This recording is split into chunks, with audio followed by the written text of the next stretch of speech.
¿Cómo les va? Arrancamos un nuevo programa de La Voz de Todos. Lo vamos a dividir en dos partes, el programa como siempre.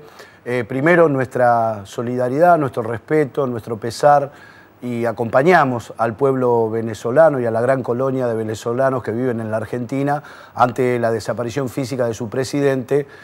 Hablamos obviamente del presidente Chávez, y este es uno de los temas que vamos a tratar en el programa de hoy, en un rato nada más, con la visión de Néstor Pitrola, del Partido Obrero, gente de izquierda, para ver cómo va a caer o cómo se va a rearmar Latinoamérica ante esta desaparición de un líder muy fuerte, muy carismático, muy fuerte por cierto, donde bueno, las muestras de pesar del pueblo venezolano demuestran que más allá de un montón de diferencias que puede haber, a esa clase que estuvo más postergada en ese punto de Latinoamérica le ha dado respuestas. Seguramente falta mucho, pero se le ha dado mucha respuesta y se los ha insertado nuevamente en la sociedad.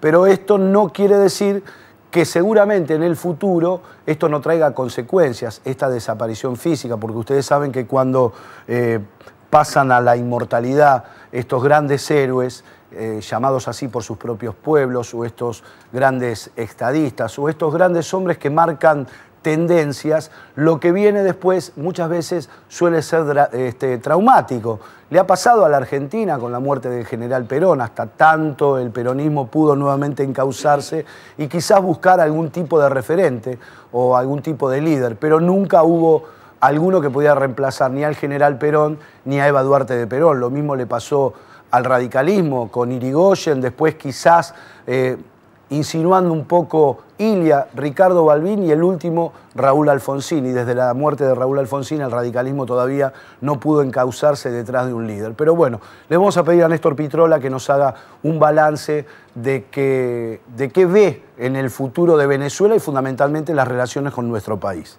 También en instantes vamos a hablar con Sergio Romero, que es de la Unión de Educadores Argentinos.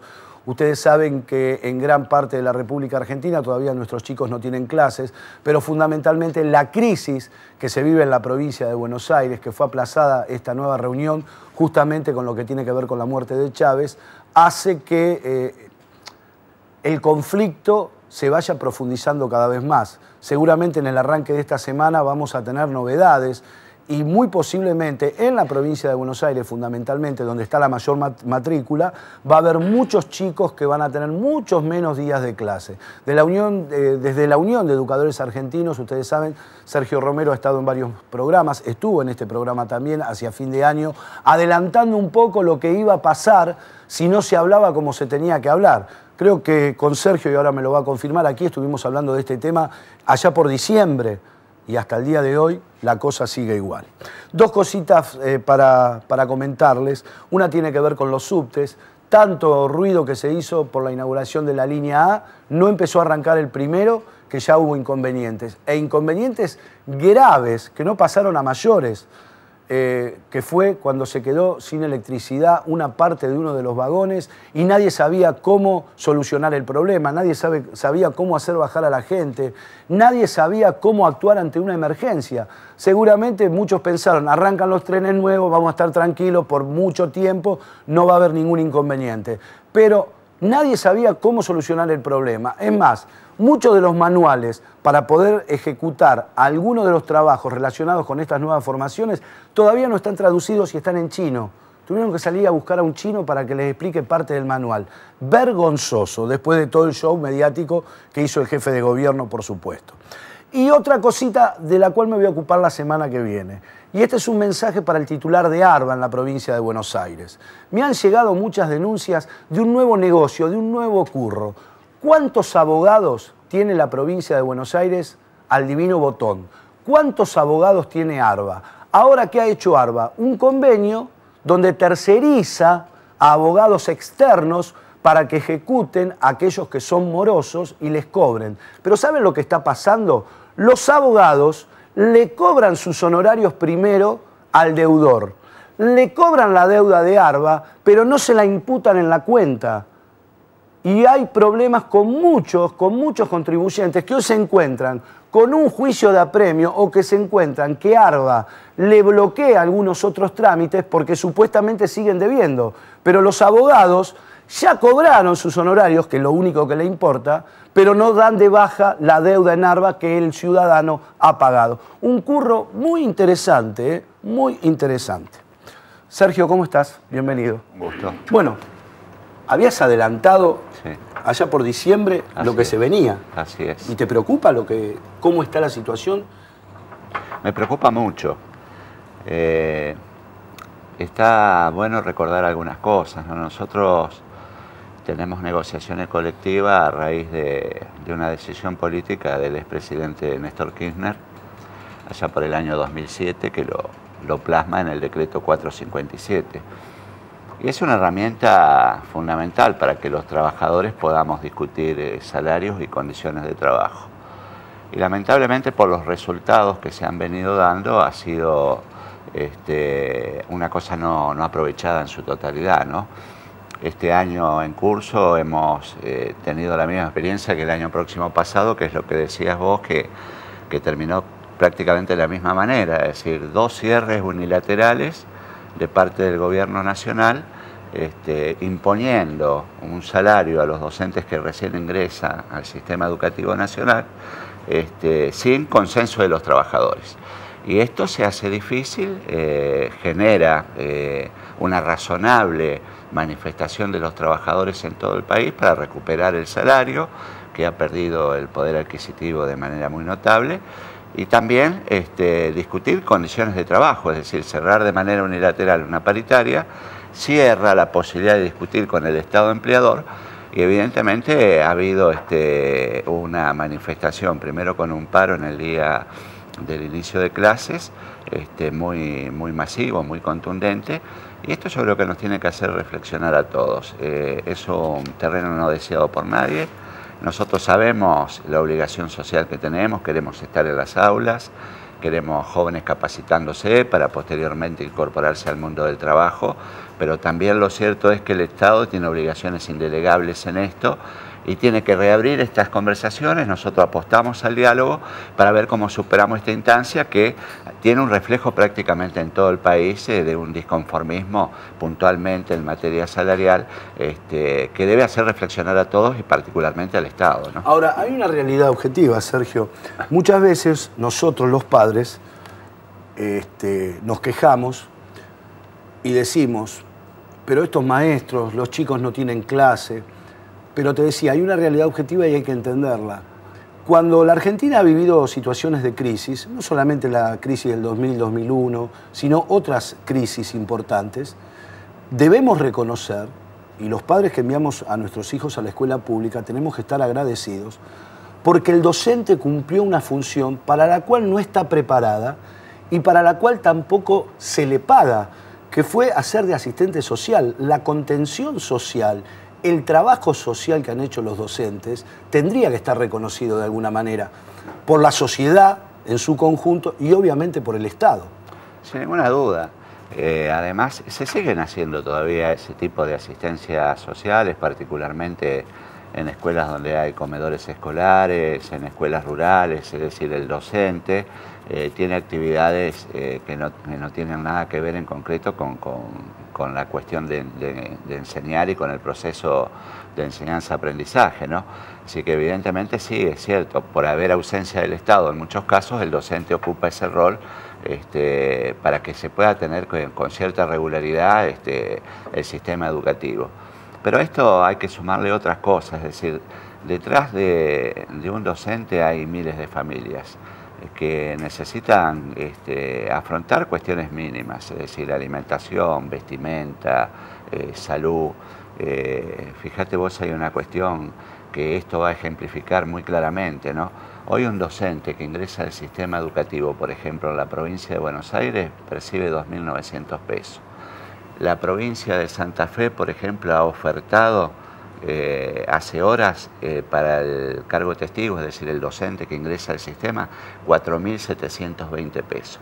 Entonces vos te tenés que plantear Estamos hablando de 2.000 pesos más, mucho. Claro, tenés que plantearte y decirte, para una misma prestación de servicio en un mismo país, ¿cómo puede haber dos situaciones tan distintas?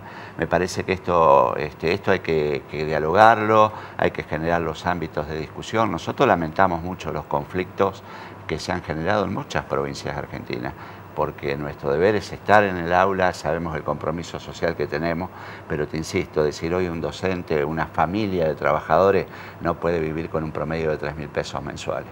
Más aún en provincias que es caro vivir. Hay provincias que tienen un costo de vida muy alto, se ha perdido muy marcadamente el poder adquisitivo y hay algo que quiero hacer notar que me parece trascendental en esto.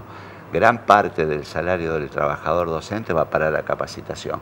Nosotros nos capacitamos en servicio con nuestro propio tiempo, nuestro propio dinero y con marcada ausencia del Estado. Entonces me parece que todo esto hay que recomponer el diálogo.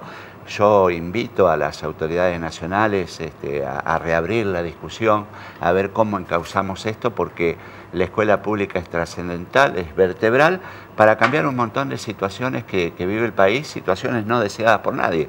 Hablamos de corrupción, hablamos de violencia, hablamos de cuántas cosas que se cambian con educación, con más educación. Así que tenemos que recuperar estas mesas de trabajo y ver cómo vamos encauzando esta situación que plantea hoy el sistema educativo nacional, ¿no? Ahora hay otra realidad que se vive con más asentamiento en la provincia de Buenos Aires, que tiene que ver con otro de los reclamos que hacen los docentes, que se refiere a la infraestructura escolar. Sí. Vos lo sabés perfectamente y creo que cualquier papá que me está mirando o que nos está mirando sabe perfectamente que en gran parte de la provincia de Buenos Aires, fundamentalmente en el conurbano, si no fuera por la mano de los intendentes, directamente hay colegios que no podrían abrir sus puertas, porque infraestructura escolar de la provincia, hablando vulgarmente, no existe. Vos imaginate, hay 10 inspectores para controlar la obra de todos los colegios de la provincia de Buenos Aires. O sea, si un día tiene que ir un grupo de inspectores, vamos a tomar el ejemplo, Patagones, Ameguino, Coronel Dorrego, más hacia el sur de la provincia, no pueden inspeccionar la otra punta, o sea, Azul o La Barría, ni hablar el conurbano. O sea, este es otro planteo que hacen los docentes y la verdad tienen razón. Hay colegios que están en un estado lamentable. Es parte de la realidad. En esto hay que ser justo, ¿no? Ha habido durante años ausencia del Estado en políticas concretas y particularmente en esto que planteabas vos, que es uno de los pilares también del sistema educativo, es decir, tener escuelas, infraestructura escolar adecuada, para que se pueda cumplir con regularidad el proceso de enseñanza-aprendizaje, para que los jóvenes estén en lugares adecuados. Y ha habido mucha ausencia del Estado. Lo que hay que decir es que en este gobierno, hay que reconocerlo, el actual gobierno y el gobierno del doctor Néstor Kirchner ha hecho mucha inversión en esto, pero todavía no alcanza porque ha sido tanto el abandono que ha habido y por eso se marca hoy, como decías vos, y esto es una cuestión cierta en la provincia de Buenos Aires, el interés y la relevancia que ha tomado la participación de los intendentes en materia de infraestructura escolar. Pero vuelvo a marcar esto, yo creo que el Estado Nacional ha invertido mucho, se está ocupando de esto, pero no alcanza. Y digo, no solamente la cuestión de los inspectores, yo creo que la provincia de Buenos Aires se merece también una revisión general de las plantas funcionales, docentes, personal administrativo, inspectores, como así también hacer una revisión seria del salario. Es decir, porque por ahí esto hay que comunicarlo bien para que los padres entiendan. Cuando yo digo hoy, un docente ingresa al sistema educativo con 2.900 pesos, se capacita con ese salario y aparte también hay que decir que la provincia de Buenos Aires tiene muchos de sus ítems con cifras no remunerativas. Si yo creo que hay que dignificar el salario, hay que darle la gran discusión al sistema educativo y lamentamos mucho que se plantee esta situación en el inicio de clase. Es un terreno no deseado por nadie. Además, discúlpame que te corte, en esto le voy a dar la derecha, yo soy muy crítico a veces de los gremialistas, pero le debo dar la derecha. Los docentes en diciembre, ni bien terminaron las clases, plantearon, vamos a no tomarnos vacaciones ninguno, vamos a empezar a discutir ahora. Es así, es tan cierto lo que estás diciendo que nosotros empezamos a discutir con la Nación el 14 de enero salarios. Hicimos un esfuerzo, nosotros planteamos un 30%, un 30% de un salario mínimo para el docente recién ingresado que estaba antes de este aumento. Ahora con este valor que ha puesto el gobierno nacional de manera unilateral, va a cobrar un docente en diciembre, que lo va a cobrar en enero del 2014, 3.416 pesos. Y estábamos discutiendo al inicio de la negociación un salario de 2.800, que estaba por debajo del salario mínimo vital y móvil, y que con seguridad a mitad de año va a volver a quedar debajo del salario mínimo vital y móvil. Me parece que esta es la cuestión que hay que discutir. Nosotros pusimos un gran esfuerzo, dijimos el 30%, pero sobre 2.800 pesos. Es decir, pareciera un porcentaje llamativo, pero en realidad es sobre un salario muy bajo. Y fuimos flexibles, quisimos acordar y se nos impuso un 22%. Me parece que no tiene nada que ver, esto no va de la mano con la real inflación, con el real desgaste que ha tenido el salario en la República Argentina. Me parece que nos obliga a reflexionar a todos. Nosotros nos sentimos comprometidos los trabajadores con el sistema educativo nacional, pero el Estado tiene obligaciones indelegables. Nos obliga a volver a sentarnos en una mesa, a rediscutir todo esto, porque hay mucho por hacer todavía y yo creo que podemos crecer en educación en Argentina, ¿no? Sergio, gracias por venir. Por favor, un gusto como siempre. Gracias. Néstor, ¿cómo estás? Bien. ¿Algo para reflexionar de esto? El apoyo incondicional del Partido Obrero, del Frente de Izquierda, a la lucha de los docentes, a su planteo.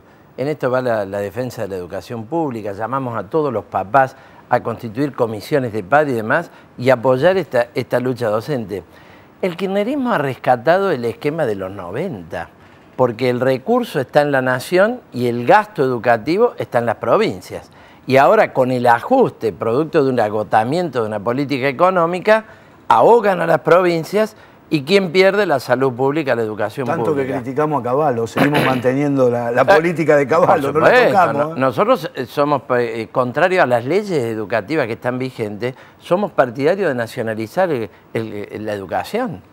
Tenemos nacionalizado el recurso y descentralizado el gasto en algo tan sensible como la educación pública.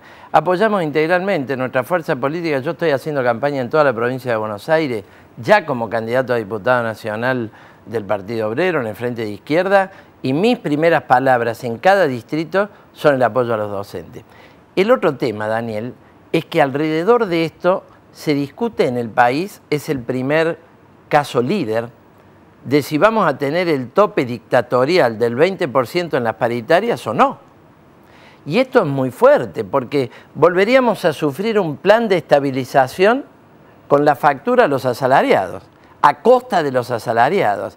Es decir, porque tenemos un congelamiento truchito de 60 días, que no incluye los combustibles, ni siquiera el YPF. Ya el presidente de YPF dijo, los combustibles siguen su curso. Además vas a algunas cadenas de supermercados y en las góndolas no encontrás más los precios. Ya no se encuentran más los precios y demás. Y marcas líderes en casi ningún supermercado encontrás tampoco. Claro, no hablemos el 1 de abril o lo que fuera. Además, un congelamiento hecho sobre un enero enormemente inflacionario. ¿Qué pasa? Queremos paritarias libres, queremos defender el poder adquisitivo del salario, que la reorganización de una economía que evidentemente se está desorganizando por todos los costados, no venga a que paguemos los platos rotos los trabajadores. Y los docentes son un primer caso verdaderamente líder.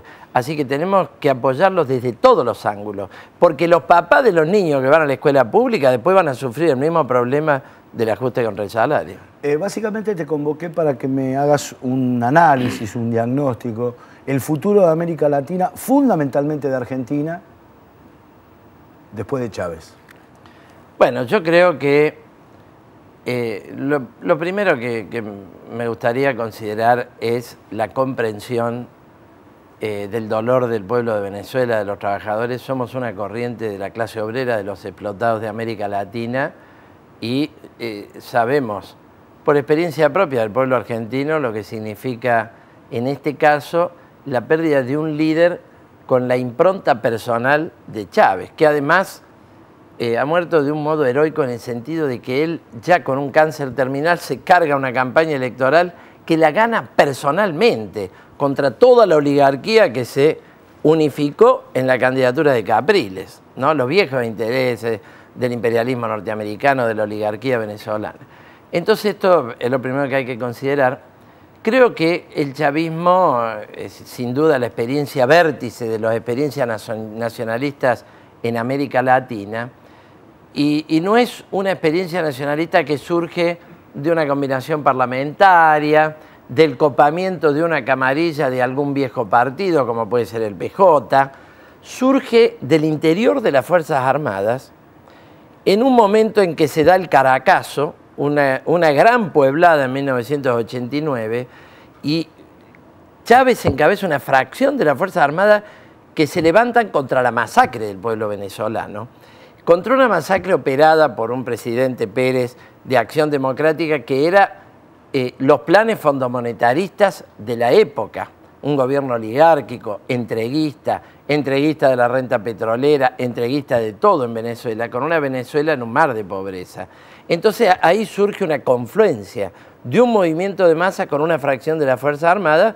El movimiento de masa creyó ver que por una vez las armas de la nación estaban del lado del pueblo. Es muy profunda en este aspecto la raíz.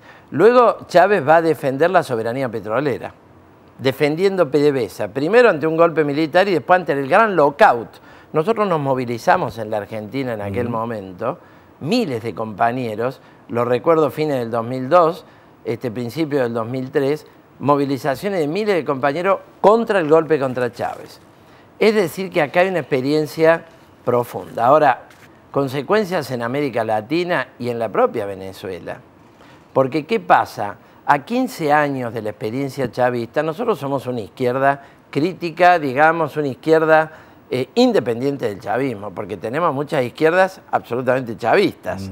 Acá en América Latina, nosotros somos una izquierda socialista, una izquierda de la clase obrera, una izquierda que cree que los trabajadores tienen que encabezar ellos mismos el proceso antiimperialista, organizados políticamente de manera independiente, no con un líder de una experiencia que, aunque nacionalista, se mueve en el marco capitalista. ¿Qué ha dejado Chávez en este momento? Bueno, una PDVSA endeudada. PDVSA, que es la clave del nacionalismo petrolero. Todo el mundo dice, bueno, tiene $120 el precio internacional del barril de petróleo y demás. Sin embargo, y a pesar de esto, después de 14 o 15 años, PDVSA tiene una deuda de $30.000 millones. La propia Venezuela tiene una deuda parecida a la Argentina con una economía más chica. Nunca dejó de pagar la deuda, Chávez, y nunca nacionalizó la banca. Es decir, mostró, después en un momento compró el Banco Santander, pero que fue una operación de gran conveniencia para el Banco Santander porque salvaron la crisis que tienen en España. Y todas las nacionalizaciones que hizo Chávez, que son varias, Sidor de Techín, cementeras, es decir, hay muchas nacionalizaciones en Venezuela, han sido todas onerosas. Incluso la de Sidor del grupo Techín, $2.000 millones, hasta fue excesiva. Porque acá tuvimos un gobierno argentino que gestionó un alto precio de pago al grupo Techín, mostrando, ¿no? Como vos preguntabas, mostrando diferencias y hasta antagonismos entre la experiencia kirchnerista que hizo de diplomático del grupo Techín y un Chávez que nacionaliza la industria siderúrgica. Pero todo esto se ha hecho en un marco de pagar esas nacionalizaciones, han perdido su contenido antiimperialista, Venezuela no está capitalizada, está fuertemente endeudada y tiene en un punto adelanta el cuadro argentino porque en Venezuela el dólar paralelo vale 2 veces más que el dólar oficial. Y han tenido ahora, durante la gravísima enfermedad de Chávez, una devaluación del 40% de la moneda. Hay una enorme inflación. En Venezuela se importan el 80% de los alimentos.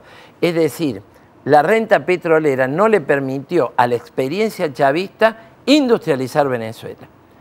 Entonces lo que queda es un cuadro difícil. Sin el líder completar esta experiencia va a ser dramático, porque en el imaginario popular van a decir si estuviera Chávez. Claro, obvio. ¿No? Ya empiezan las divergencias internas. Incluso ¿a quién le queda el poder, Daniel? A lo que ellos llaman, una denominación que siempre me pareció inteligente, porque nos permite comparaciones con la Argentina, lo que ellos llaman la derecha endógena del chavismo. Quiere decir la derecha que está adentro, porque está la derecha de Capriles, que hay que enfrentarla, la derecha de la oligarquía ¿no es cierto?, del interior agrario, la derecha de los grupos económicos financiados por el Departamento de Estado norteamericano. Hay que enfrentar esa derecha, pero le ha caído el poder a la derecha interior del chavismo. En nuestra opinión se tiene que abrir una gran deliberación en las masas populares. Hay que superar la experiencia chavista, pero de una propiedad pública que no tiene gestión colectiva, que ha seguido pagando una deuda externa. Y bueno, creemos que hay que salir de esa crisis por izquierda. Lo mismo que creemos en la Argentina. En ese aspecto vos preguntabas, ¿cómo impacta? Bueno, dos reflexiones acá, Daniel. El liderazgo en América Latina, con todo el peso personal en el escenario mundial de Chávez, que uno lo advierte, no hubo diario del mundo que no titulara con el problema de la muerte de Chávez. Han ido 21 presidentes al velatorio de Chávez. Sin embargo, la batuta en América Latina la tiene Brasil. Sus inversiones, su conexión con los centros del poder mundial, del capital financiero, la tiene Brasil. El chavismo no lidera a los países de América Latina. En un punto va a acelerar la crisis que tiene el kirchnerismo en la Argentina. Si me pedís un diagnóstico inmediato, acá hay factores internos de la crisis que están muy a la vista, ¿no? Este congelamiento que hablábamos, lo que hablábamos de la paritaria, una presidenta que tiene una crisis de deuda externa y le abre el canje a los fondos buitres. Todo esto son los problemas que tenemos aquí de nuestra propia experiencia. La desaparición de Chávez puede acelerar esta situación y nosotros vamos a acelerar el trabajo del Partido Obrero y del Frente de Izquierda para una salida de los trabajadores de esta crisis, acá y en América Latina, ¿no? Néstor, un gusto, y pronto vamos a hablar de dos temas que nuevamente están en la palestra. Uno es el tema de los expedientes X, otro escándalo, y cómo va el juicio de Mariano Ferreira. Lo hablamos pronto. ¿Cómo no? ¿Cómo no? Ya mismo acepto la invitación. Es un gusto hablar con vos. Gracias. Igualmente. Señores, nosotros en 7 días nos estamos reencontrando. Pásenla bien. Gracias.